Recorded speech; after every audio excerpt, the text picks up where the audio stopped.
ఈ యాగానికి ఎవరైతే రావాలనుకుంటారో వాళ్ళ విధి ముందే నిర్ధారించబడుతుంది. ఓకే. వాళ్ళు మాత్రమే ఈ యాగానికి ప్రేరేపితమవుతారు, వాళ్ళు మాత్రమే ఇది చేయగలరు, లేకపోతే కుదరదు.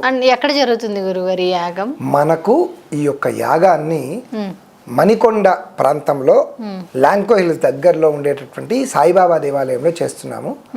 ఎందుకంటే సాక్షాత్తు సూర్యనారాయణ స్వామి వారి యొక్క అనుగ్రహం వల్ల కాని పని అంటూ ఏది ఉండదమ్మా.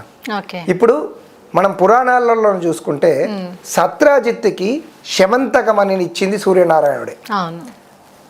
ప్రతిరోజు కూడా సూర్యోపాసన చేసేవారు కాబట్టి ఆ సూర్యనారాయణ స్వామి సత్రాజిత్తుకి శమంతకమని ఇచ్చేవారు.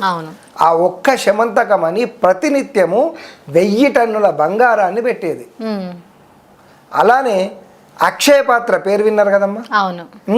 ఈ అక్షయ పాత్రను ద్రౌపదీదేవికి పాండవ వనవాసంలో సాక్షాత్తు ద్రౌపదీదేవిని అనుగ్రహించడం కొరకు సూర్యనారాయణ స్వామి అక్షయ పాత్రను ఇవ్వడం జరిగింది.